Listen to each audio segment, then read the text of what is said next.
Hello future nurses, आपका स्वागत है मेडिकल विज्ञान पर, जहां नर्सिंग और मेडिकल टॉपिक्स को हम सिंपल और एग्जाम ओरिएंटेड तरीके से समझते हैं।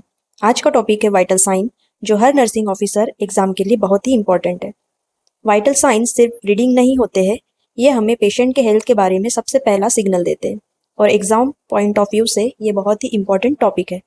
तो चलिए पेन और नोटबुक लेके रेडी हो जाइए, और अगर आप नए हैं तो चैनल को सब्सक्राइब करना ना भूलें और बेल आइकॉन दबाएं ताकि आपको सभी नर्सिंग अपडेट्स मिलते रहे। चलिए शुरू करते हैं। Vital signs essential for patient assessment, ये पेशेंट का असेसमेंट करने के लिए इसेंशियल है।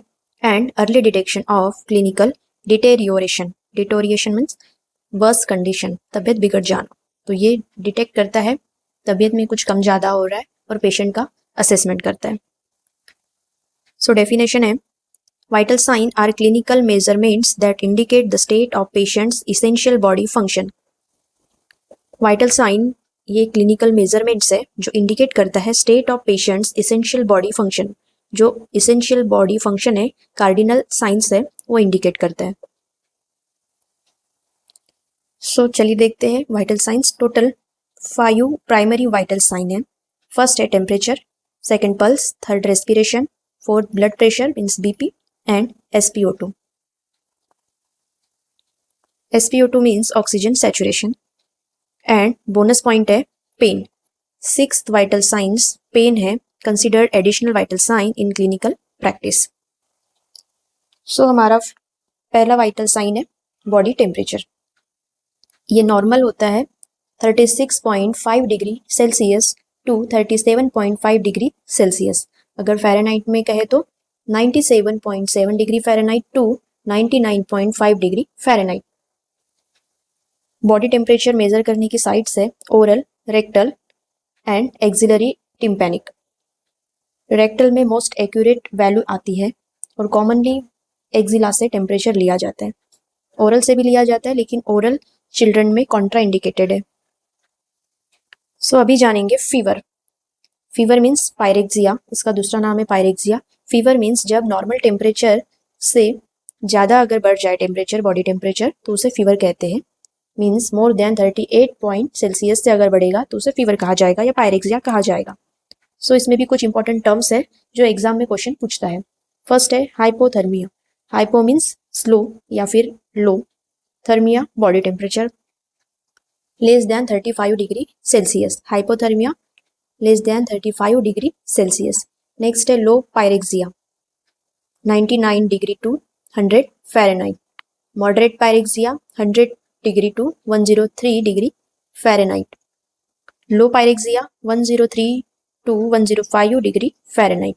Hyper pyrexia more than 105 degree Fahrenheit. And this is the medical emergency.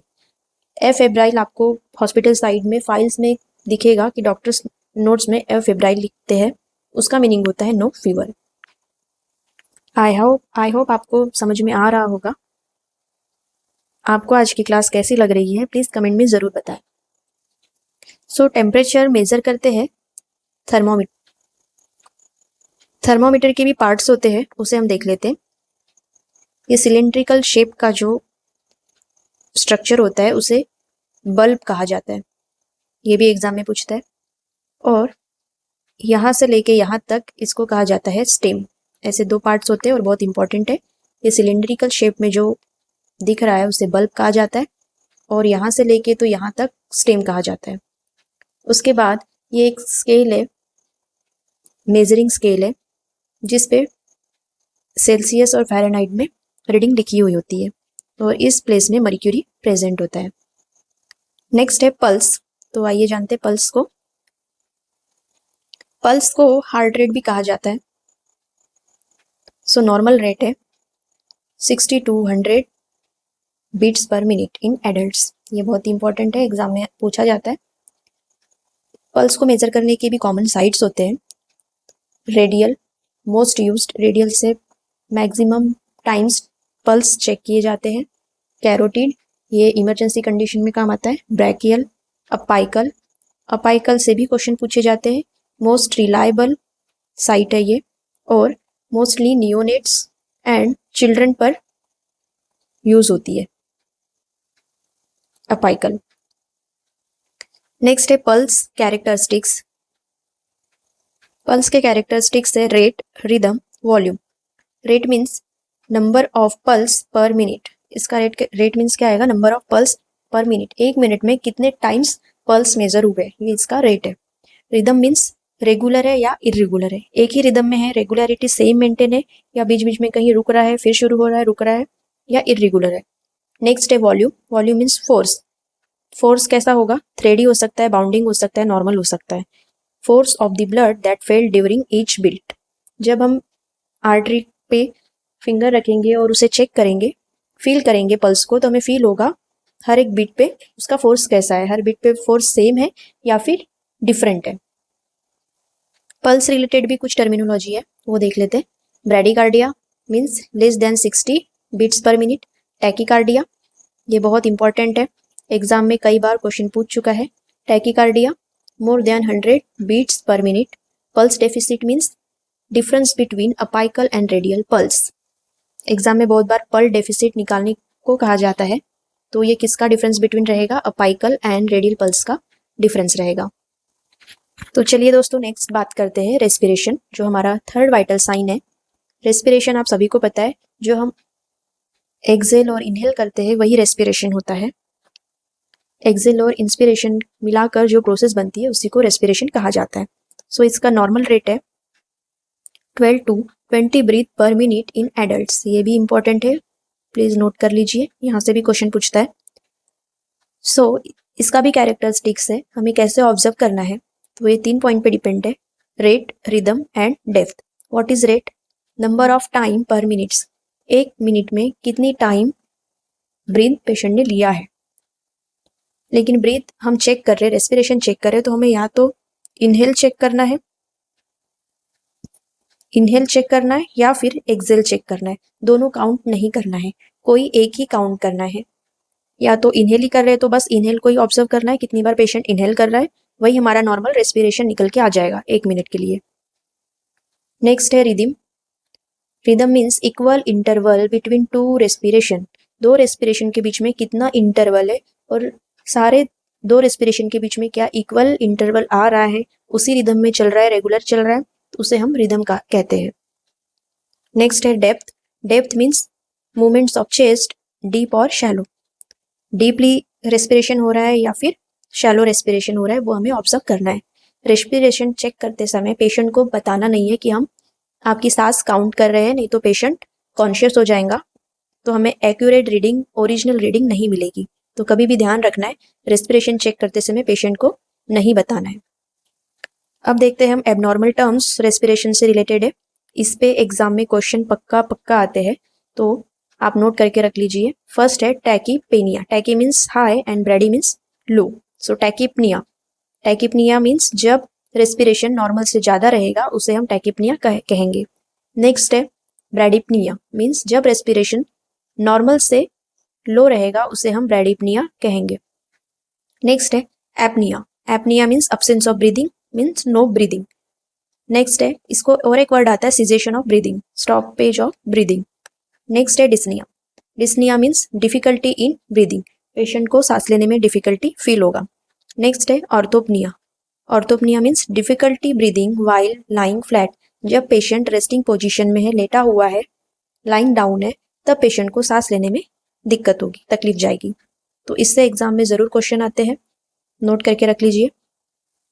Next है ब्लड प्रेशर, उसे शॉर्टकट में कहा जाता है बीपी। सो बीपी का नॉर्मल रेंज होता है 120/80 mmHg, ये भी एग्जाम में आता है, इंपॉर्टेंट है। नेक्स्ट है, अगर बीपी बढ़ता है नॉर्मल से, बीपी अगर बढ़ रहा है तो उसे कहा जाता है हाइपरटेंशन। हाइपरटेंशन की भी 2 स्टेज होती है, stage 1 and stage 2।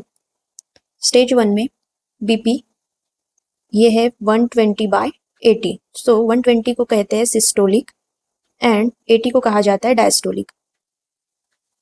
So stage 1 में क्या होता है, सिस्टोलिक कितना रहता है 130 to 139 और डायस्टोलिक रहता है 80 to 89 mm ऑफ Hg। अगर पेशेंट का सिस्टोलिक एंड डायस्टोलिक इस प्रकार से है, 130 से 139 सिस्टोलिक एंड 80 to 89 डायस्टोलिक अगर है तो उसे हम कहेंगे स्टेज 1 हाइपरटेंशन। स्टेज 2 हाइपरटेंशन कब होगा? जब blood pressure systolic more than 140 and diastolic more than 90 mm of Hg हो जाएगा, तो इसे कहते हैं स्टेज 2 हाइपरटेंशन। जनरली स्टेज 2 में ही मेडिसिन शुरू की जाती है। नेक्स्ट है hypotension. Hypotension means hypo means low, so normal से ब्लड प्रेशर लो है उसे कहते हैं hypotension, less than 90/60 mm of Hg। याद रहेगा सभी को। सो अभी बीपी तो देख लिया क्या नॉर्मल है, लेकिन उसका इंस्ट्रूमेंट भी होता है जिसे कहते हैं स्पिग्नोमैनोमीटर। इसका नाम है, एग्जाम में एमसीक्यूज में पूछा जाता है कि बीपी हम मेजर करते हैं उस एपरेटस को या उस इंस्ट्रूमेंट को क्या बोलते हैं, उसका स्पेसिफिक नाम क्या है। ये कैसा होगा? मर्क्यूरी का भी होता है और डिजिटल वाला भी होता है। मार्केट में 2 से 3 प्रकार के बीपी एपरेटस अवेलेबल है। बीपी मेजर करने के लिए ये वाला इंस्ट्रूमेंट तो लगेगा ही, और साथ में स्टेथोस्कोप भी लगेगा। स्टेथोस्कोप जब हम ब्रैकियल आर्टरी पे रखते हैं मेजर करने के लिए, तो हमें एक साउंड सुनाई आता है और उस साउंड को कहते हैं Korotkoff sound, heard while measuring BP. जो साउंड सुनाई आता है उसको कहते हैं कोरोटकॉफ साउंड। नेक्स्ट हमारा टॉपिक है, इंपॉर्टेंट है, 5th vital sign oxygen saturation. Shortcut है SpO2। SpO2। सो जब से कोरोना शुरू हुआ था तब से इस वाइटल साइन की इंपॉर्टेंस सभी को समझ में आई। सो इसका नॉर्मल रेंज है 95 to 100%। जब हम ऑक्सीजन सैचुरेशन चेक करते हैं तो नॉर्मल कितना रहता है? 95 to 100%, उसे नॉर्मल कहा जाता है। और अगर पेशेंट का लेस देन 90% है या फिर 94% है लेस देन, तो पेशेंट हाइपोक्सिया में भी जा सकता है, ऑक्सीजन का लेवल कम है ऐसा हमें इंडिकेट करता है। नेक्स्ट है 6th vital sign that is pain. इसमें 5th लिखा हुआ है, 6th typing mistake. 6th vital sign, use numeric pain scale. एक स्केल होती है जो आईसीयू में जनरली यूज की जाती है पेन असेस करने के लिए। पेशेंट को पेन कैसा फील हो रहा है ऐसा स्केल रहता है, पूरी नंबरिंग दी होती है 10 तक, और उसे स्कोर किया जाता है कि पेन का लेवल कितना है। जैसे एडल्ट की आती है वैसे बच्चों का भी आता है पेन स्केल। एक्सप्रेशन पर भी डिपेंड रहता है पेन स्केल। अलग अलग टाइप्स की पेन स्केल से हम पेन मेजरमेंट करते हैं। सो कुछ जनरल इंस्ट्रक्शंस हैं जो कि हर नर्सेस को, हर मेडिकोस को पता होना चाहिए।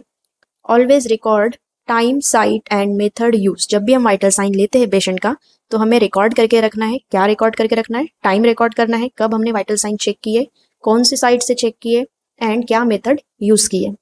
नेक्स्ट है reassess vital before and after procedure और मेडिकेशन।